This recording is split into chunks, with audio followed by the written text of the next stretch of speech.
So guys, good morning, good morning. Ito na kami ngayon.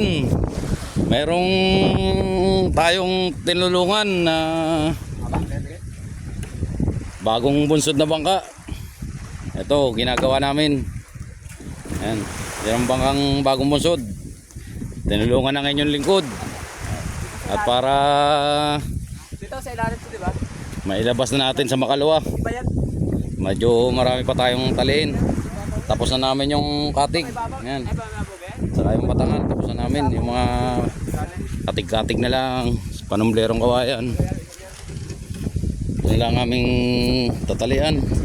Saka yung mga palong iba. Ayan. Sa katig-katig yan. Hindi eh. Malaki yan eh. Katig-katig yan dito. Yan, dyan yan. Yan guys. Ang may-ari nga pala niyan isang tiga rito rin sa Mindoro. Kaya lamang ay hindi siya naglalagi rito. Napakabait ito na tao. Umadika siya ng bangka para mapagamit dito sa mga narito sa Lubang Island na mga kamag-anak niya. Ayun yung isa. Yun. Yan nga pala si Gary Tibidad. Gary Tibidad. Yan. Ang tunay palang may-ari nito, ayan, yung si Boss Sampre Tesuela. Pero yung magmamanage ito, ayan, si Gary Tibidad.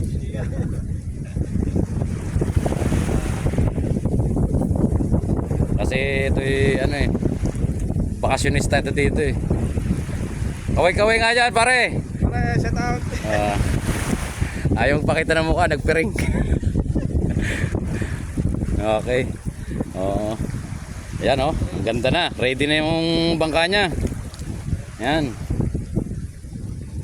Ayan, maganda na. Tinulungan natin, matatapos na. Medyo malakas ang amihan ngayon dito sa amin, ayan oh. Ayan guys, ayun ang bangka ko, nasa laot pa. Kasi nung pag-uwi ko kaninang umaga, kate. Kaya ayan, amihan na kasi. Pero kayang-kaya pang ibang isda. Oo, ari na yan dyan. Ayan, tinatanong sa atin yung okay na raw din eh. Ayan, ang pagtatali. Dari nga pala si Boss Mande oh. Ayan. Ito nga pala si Engineer Julius. Ayan.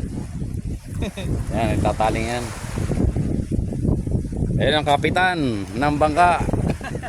Si Gary Tibidad. Ayan, okay. Ayan. Nagtatago raw. Hindi makita sa video pero hindi rin nakawala.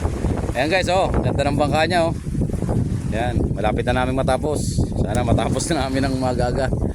Okay guys, bye bye. Hanggang dito na lang. Thank you.